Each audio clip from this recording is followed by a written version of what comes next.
হরে কৃষ্ণ কৃষ্ণ কৃষ্ণ হরে হরে, হরে রাম রাম রাম হরে হরে। ইহা হইতে সর্বসিদ্ধি হইবে সবার, সর্বক্ষণ বল ইথে বিধি নাহি আর। কৃষ্ণ নাম মহামন্ত্রের ইহত স্বভাব, যেই জপে তার কৃষ্ণে উপজয় ভাব। হ্যালো ভক্তগণ, আজ আমি বলবো হরে কৃষ্ণ মহামন্ত্র হরিনাম বা হরে কৃষ্ণ মহামন্ত্রের মহিমা। হরে কৃষ্ণ মহামন্ত্র কলিকালের জীবের জন্য ভগবানের বিশেষ মন্ত্র। প্রত্যেক বৈষ্ণব জনের প্রতিদিন একটি নির্দিষ্ট সংখ্যক হরে কৃষ্ণ মহামন্ত্র জপ করা উচিত। এটাই কলিযুগের ধর্ম। আজ থেকে 500 বছর পূর্বে ভগবান শ্রী চৈতন্য মহাপ্রভু আবির্ভূত হয়ে আমাদের নির্দেশ দিয়ে গিয়েছেন, আমরা সবাই যেন সকল ব্যস্ততার মাঝেও হরে কৃষ্ণ মহামন্ত্র জপ করি। আমাদের মানব জীবনের উদ্দেশ্য কেবল ভোগবৃত্তি নয়, ভগবানের সেবা করাই এই জীবনের উদ্দেশ্য। যে ব্যক্তি এমন সুন্দর মানব জীবন লাভ করার পরেও মুক্তি লাভের প্রয়াস করে না, সে নিশ্চয়ই আত্মঘাতী। তাই আমাদের সকল সনাতন ধর্মাবলম্বীদের উচিত হরে কৃষ্ণ মহামন্ত্র অথবা ভগবানের নাম জপ করা। কেননা এই কলিযুগের সর্বশ্রেষ্ঠ ধর্ম হল ভগবানের নাম জপ কীর্তন। আমরা শাস্ত্র থেকে জানতে পারি কত মুনি বৈষ্ণব সাধুগণ ভগবানের নাম জপ করে এই ভবসমুদ্র থেকে উত্তীর্ণ হয়েছেন। হরিনামে রত্নাকর দস্যু বাল্মীকি। এবার বলবো, ভয়ানক এক দস্যু ছিল রত্নাকর। তার কাজ ছিল সমস্ত মানুষের ধন লুণ্ঠন করা। বনের মধ্যে যারাই প্রবেশ করত সে তাদের সমস্ত ধন কেড়ে নিত। যদি কেউ না দিতে চাইতো তাহলে তাকে হত্যা করে সেই ধন কেড়ে নিত।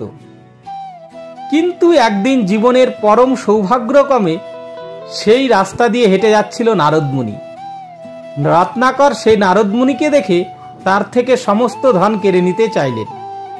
কিন্তু নারদ মুনি বুদ্ধি করে বলল, আচ্ছা, তুমি যে এই পাপের কাজ করো, তোমার এই পাপের ভাগীদার কে হবে?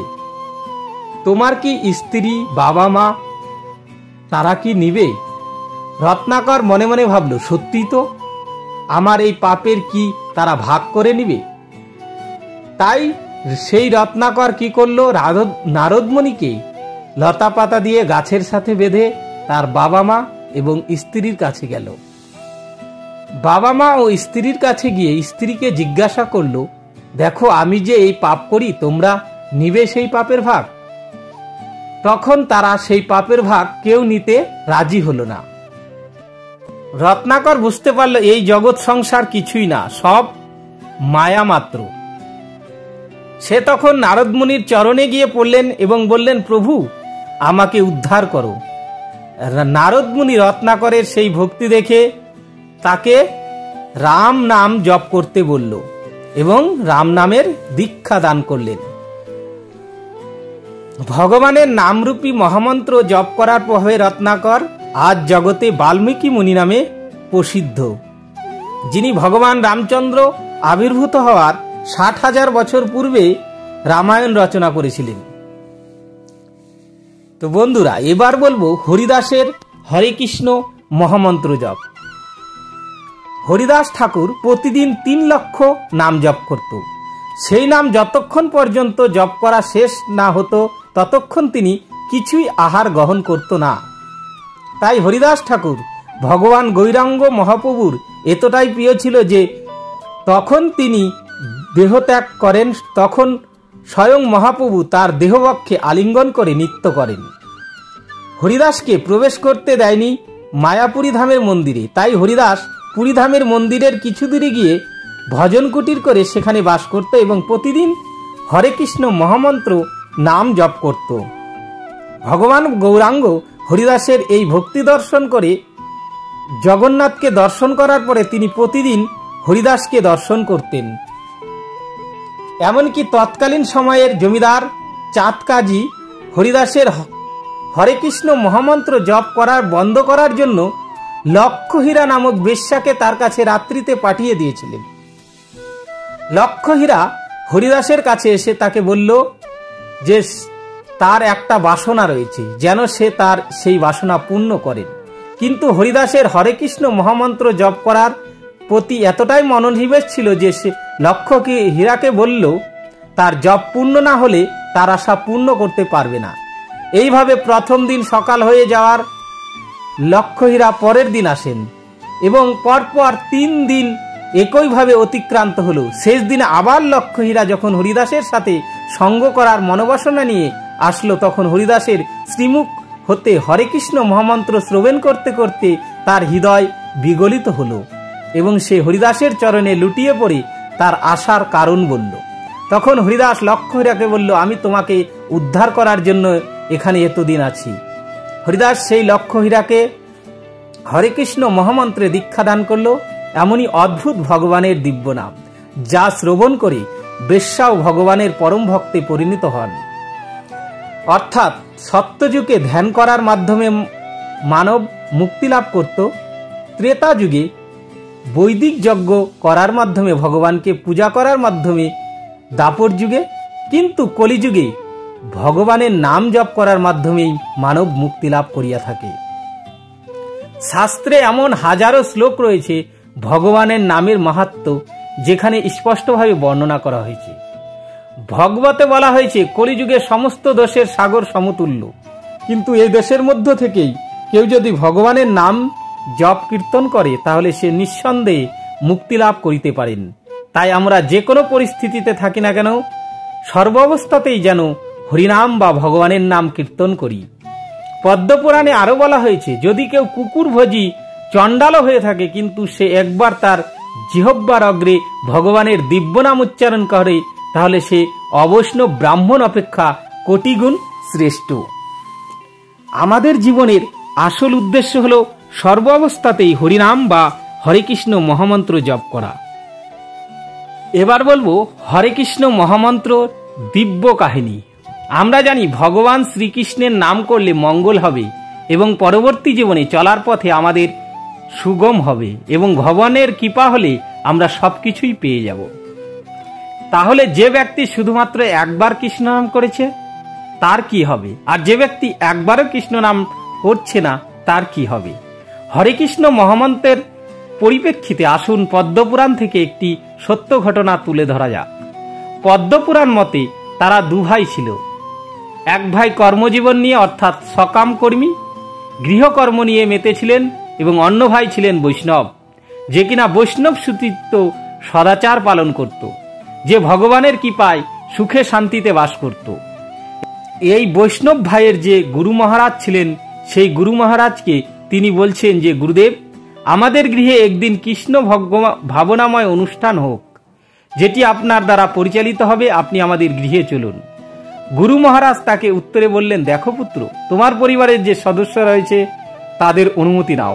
গুরুদেবের এই কথা শুনে পরবর্তীতে এই বৈষ্ণব ভাই তার দাদার শরণাপন্ন হলেন। তার দাদা তাকে বললেন যে হে ভাই, আমাদের এসবের মধ্যে আমি নেই, এসব আমি করব না, তুমি একজন বৈষ্ণব তাই তুমি করো। তখন বৈষ্ণব ভাই চিন্তিত হয়ে মনে মনে বলল, আমি অনুষ্ঠান করতে চাইছি কিন্তু আমার দাদা আমাকে এরূপ বলল। তবুও বৈষ্ণব ভাই অনেকবার তার দাদাকে অনুরোধ করে শেষমেশ রাজি করালো। তাও তার দাদা একটি শর্তটা হচ্ছে তার দাদা অনুষ্ঠান করতে অনুমতি দিয়েছে কিন্তু সে অনুষ্ঠানে যোগদান করবে না। তখন তার বিচক্ষণ বৈষ্ণব ভাই তার শর্তে রাজি হয়ে বলল, ঠিক আছে, তুমি যা বলবে সব আমি মেনে নিব। বৈষ্ণব ভাই তার গুরুদেবের কাছে গিয়ে বলল যে গুরুদেব, গৃহের সবাই অনুষ্ঠান করার জন্য রাজি। ভগবানের কৃপায় খুব সুন্দরভাবে অনুষ্ঠান পরিচালিত হয়েছে, কিন্তু গুরুদেব তার শিষ্যর দাদাকে দেখতে পাচ্ছে না। যখন অনুষ্ঠান শেষের পথে তখন তার শিষ্যকে ডেকে বলছে, কোথায় তোমার দাদা, তাকে ডেকে নিয়ে আসো। তৎক্ষণাৎ বৈষ্ণব ভাইয়ের দাদা একটা কাজ করছে। এখন কাজ কি? সেটি হচ্ছে তার দাদা সাধু এসেছে বাড়িতে, এই বলে তার গৃহে প্রবেশ করে দরজা আটকিয়ে বসে রয়েছে। এই রূপে যে হরে কৃষ্ণ মহামন্ত্র জানি তার কান অবধি না পৌঁছায়, এই বলে ঘুমিয়ে রয়েছে। গুরুদেবের কথায় বৈষ্ণব ভাই তার দাদাকে ডাকতে গিয়ে তার দাদা যখন কোনো শব্দ করছে না, সে এও বলছে গুরুদেব আপনার সঙ্গে দেখা করতে চায়, দাদা বাহিরে আসুন। তাতেও তার দাদা কর্ণপাত করল না। সেখানে গুরুদেবের উপস্থিত ছিলেন, সেও বলল তোমাদের গৃহে এলাম অথচ তুমি আমার সঙ্গে দেখা করছো না। তখন তার শিষ্যের দাদা প্রতি উত্তরে জানায় যে দেখুন, আপনারা ওইসব নিয়ে রয়েছেন, ওইসব নিয়ে থাকুন না, আমাকে কেন এর ভিতরে টেনে আনছেন। গুরুদেব এসব কথা শুনে বলল ঠিক আছে, কিন্তু তুমি একবার হরে কৃষ্ণ বলো। তখন বৈষ্ণব ভাইয়ের দাদা ওইসব আমরা বলি না। গুরুদেব বলল ওই সবটা কি? তবুও বৈষ্ণব ভাইয়ের দাদা হরে কৃষ্ণ বলছে না। শেষমেশ গুরুদেব বৈষ্ণব ভাইয়ের বাম হাত পিছন দিকে নিয়ে একটা মোচড় দেওয়াতেই সে উ উ করছে, আর গুরুদেব বলছে বলো একবার হরে কৃষ্ণ, কিন্তু তাতেও কোনো কাজ হয়নি। কিন্তু জোরে যখন আঘাত করছে তৎক্ষণাৎ বৈষ্ণব ভাইয়ের দাদা হরে কৃষ্ণ বলে চিৎকার দিয়ে উঠল, বলল হ্যাঁ হরে কৃষ্ণ বললাম। তখন গুরুদেব গৃহত্যাগ করলেন। কিছুদিন অতিবাহিত হওয়ার পরই বৈষ্ণব ভাইয়ের দাদা একটি দুর্ঘটনায় প্রাণ হারায়। তার মৃত্যুর পর যমরাজ বিচার করলেন। তিনি দেখলেন এই ব্যক্তি তার জীবনদশায় কখনো কৃষ্ণকে স্মরণ করেনি বা তার কাছে আত্মসমর্পণ করেনি। কিন্তু বৈষ্ণব ভাইয়ের দাদা গুরুদেবের পাল্লায় পড়ে একবার হরে কৃষ্ণ বলেছিলেন। তখন দ্বাদশ মহাজনের মধ্যে অন্যতম মহাজন এই যমরাজ বলল, শুধুমাত্র একবার কৃষ্ণ নাম নেওয়াতে এর ফল বা বিচার কি হবে সেটা তো আমরা জানা নেই। তিনি চিন্তিত হয়ে নারদ মুনির শরণাপন্ন হন। তার শরণাপন্ন হলে তাকে সব বৃত্তান্ত খুলে বলল যমরাজ। তখন নারদ মুনি বলল এসব তো আমরা দেখার বিষয় নয়। ভেবেচিন্তে যমরাজ বলল ঠিক আছে, চলো আমরা ব্রহ্মার কাছে যাই। ব্রহ্মার কাছে গিয়ে যমরাজ সব বৃত্তান্ত খুলে বলল। তখন ব্রহ্মাও ঠিকভাবে বিচার করতে পারেনি।